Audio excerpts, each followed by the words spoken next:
Welcome back. This is Mark McIntyre in conversation with Mykhailo Klein. And we left off with a statement from me that I think you disagreed with during the break. Yeah, go ahead. Yes, well, Mark suggests that young people, they watch their step. But I would argue that that's not the case.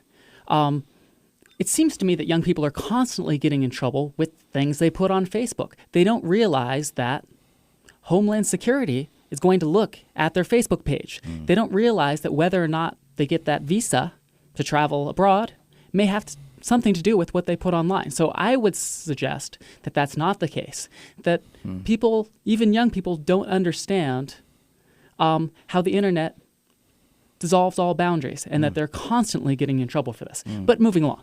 No, it's an interesting question. It seemed my generation, we object, it seems to me, to having cameras everywhere.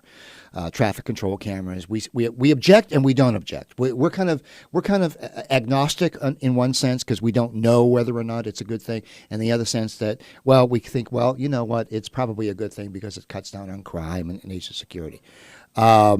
Anyway, this leads us into the discussion of the virtual state. One of the things you're doing here is lecturing on the impact of virtual systems in terms of social and economic policy.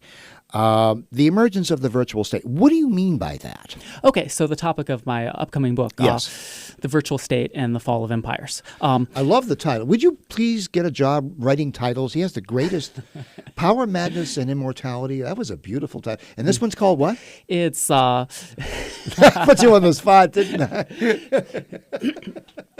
The Virtual State and the Fall of Empires. The Digital fall. rights. Let me do that. The Virtual State and the Fall of Empires. Digital rights management, virtual rights, and the decline of the nation-state system. So anyway, in this book, I'm going to be looking at contemporary issues and the future of the nation-state. I think it's Fukuyama argues for the end of human history, the end of